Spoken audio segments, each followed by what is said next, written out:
Hello everyone.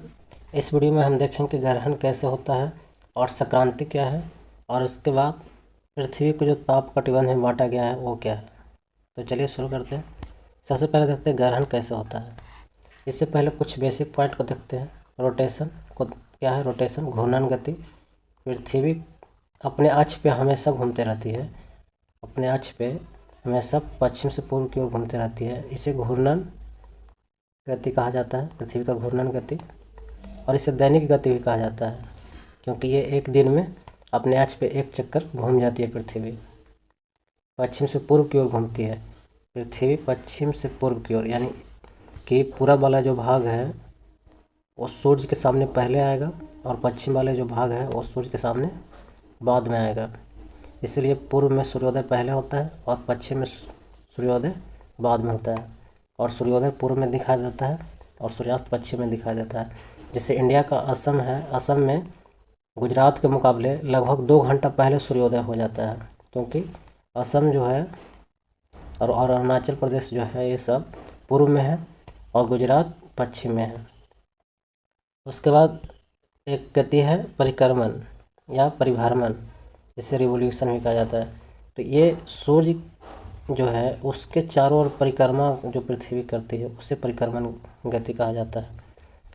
इस सूर्य के चारों ओर पृथ्वी परिक्रमा करती है जिसे परिक्रमण या परिभ्रमण गति कहा जाता है।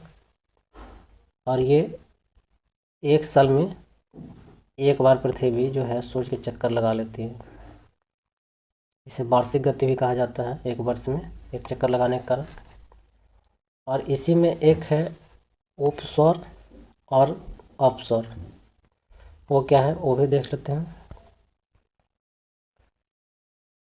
ये बीच में सन है और इसके चारों तरफ पृथ्वी परिक्रमा कर रही है। तो परिक्रमा करने के दरमियान होता है कि ये जो पथ है परिक्रमा करने का, पृथ्वी का जो पथ है सूर्य के चारों तरफ, ये गोल ना होकर वलयाकार है। यानी एक ऐसा सिचुएशन बनता है जब सूर्य और पृथ्वी के बीच की दूरी सबसे कम हो जाती है, यानी दोनों एक दूसरे के नज़दीक हो जाते हैं। और एक ऐसी स्थिति भी होता है जब दोनों एक दूसरे से सबसे दूरी पे हो जाते हैं। वैसे सूर्य और पृथ्वी के बीच के जो एवरेज दूरी है वो 15 करोड़ किलोमीटर है, लेकिन जब एक दूसरे से नज़दीक हो जाते हैं तो 14.7 करोड़ किलोमीटर रह जाता है और इसे उपसौर कहा जाता है। यानी पृथ्वी और सूर्य के बीच के सबसे कम दूरी होने पे उपसौर कहा जाता है। और जब पृथ्वी और सूर्य के बीच की दूरी अधिकतम होती है तो उसे अपसौर कहा जाता है। उपसौर यानी पेरिहेलियन, अपसौर अफेलियन। तो उपसौर होता है यानी सबसे नज़दीक में होता है 3 जनवरी को। सूर्य और पृथ्वी एक दूसरे से सबसे नज़दीक में होते हैं 3 जनवरी को, यानी उत्तरी गोलार्ध में शीत ऋतु होता है, ठंडा का मौसम होता है। उस समय पृथ्वी और सूर्य एक दूसरे के नज़दीक आ जाते हैं, उपसौर होता है।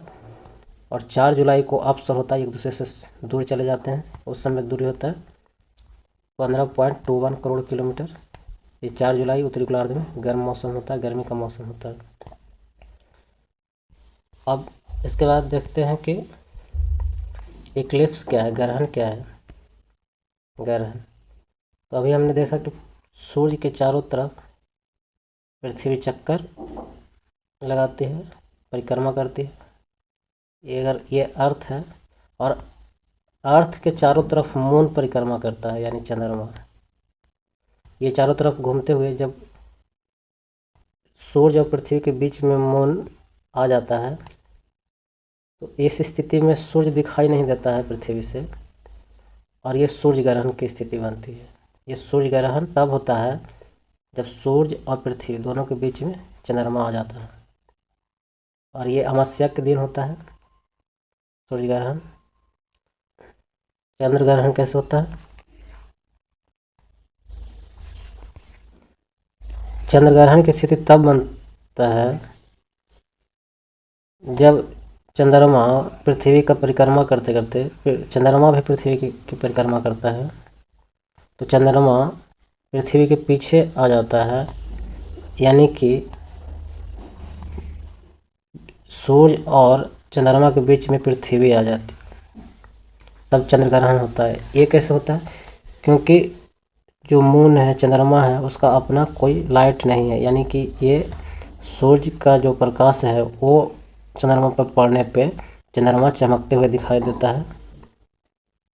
और जब बीच में पृथ्वी आ जाती है तो सूर्य का जो प्रकाश है वो चंद्रमा पर नहीं पड़ती है, और इसीलिए चंद्रमा चमकते हुए नहीं दिखाई देता है, और ये चंद्र ग्रहण की स्थिति होती है। यानी बीच में पृथ्वी आ जाती है सूर्य और चांद चंद्रमा के, तो सूर्य के जो प्रकाश है चंद्रमा पर नहीं पड़ती है, तब चंद्र ग्रहण की स्थिति बनती है। और ये हमेशा पूर्णिमा के दिन होता है। अब है कि ये हमेशा क्यों नहीं होता है, मतलब चंद्र ग्रहण बार बार क्यों नहीं होता है?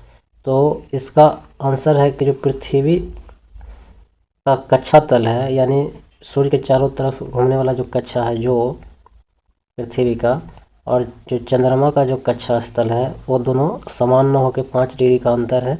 इसीलिए साल में 3 बार ही ऐसा सिचुएशन बनता है जिसमें चंद्र ग्रहण लगता है। तो सोलर इक्लिप्स यानी सूर्य ग्रहण। सूर्य ग्रहण कब होता है? जब सूर्य और पृथ्वी दोनों के बीच में चंद्रमा आ जाता है। और मून इक्लिप्स, चंद्र ग्रहण तब होता है जब सूर्य और चंद्रमा के बीच में पृथ्वी आ जाती है। उसके बाद संक्रांति सूर्य के उत्तरायण और दक्षिणायन की सीमा है। यानी सूर्य मान लें अगर यहाँ है तो सूर्य की किरणें 23.5 डिग्री उत्तरी अक्षांश और 23.5 डिग्री दक्षिणी अक्षांश, यही 2 सीमा है जिस पे सूर्य की किरणें सीधे पड़ती है। बाकी इससे ऊपर सूर्य की किरणें सीधे नहीं पड़ती है। तो ऐसा कैसे होता है? जैसे होता यह है कि 21 मार्च को सूर्य की किरणें विषुवत रेखा पर लंबवत सीधे पड़ती है। उसके बाद 21 मार्च के बाद 3 महीना ऊपर की तरफ उत्तर की तरफ बढ़ते रहता है।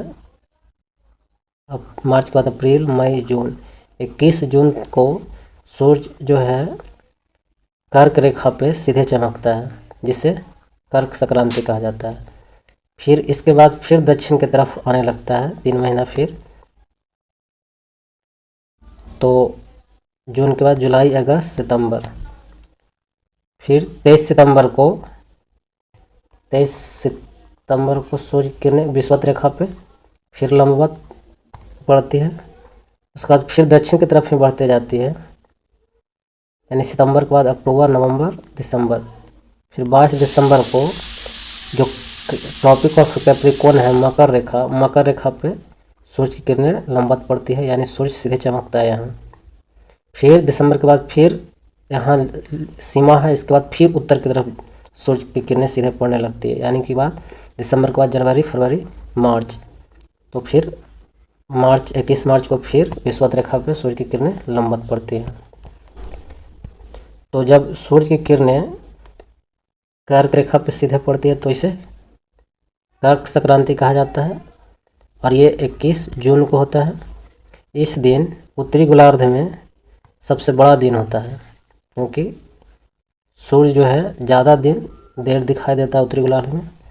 और फिर दक्षिणायन होता है 22 दिसंबर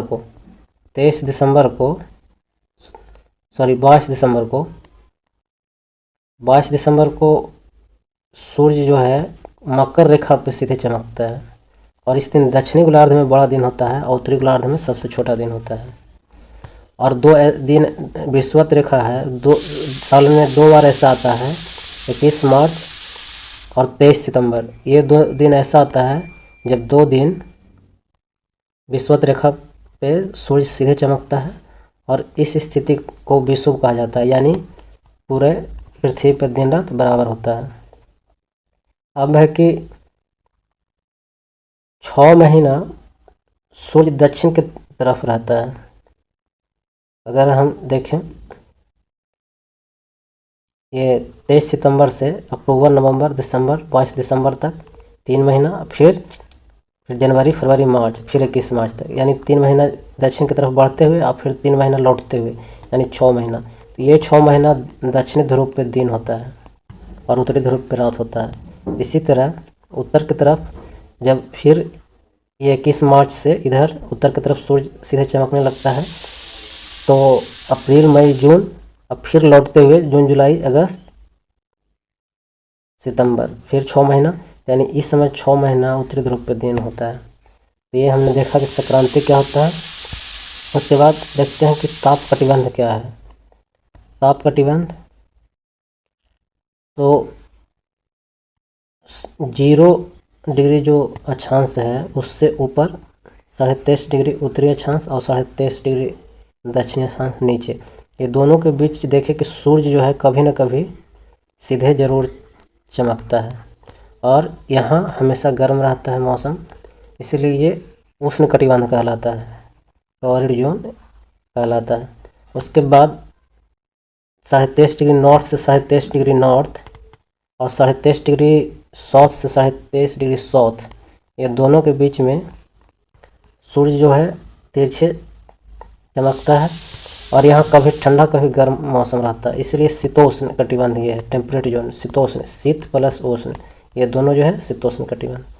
उसके बाद 66.5 डिग्री नॉर्थ से नॉर्थ पोल तक और 66.5 डिग्री साउथ से साउथ पोल तक, ये जो है शीत कटिबंध कहलाता है, यानी कि हमेशा बर्फ जमा हुआ रहता है, फ्रीजिड जोन कहलाता है। बस ये इसका बेसिक था। Thank you.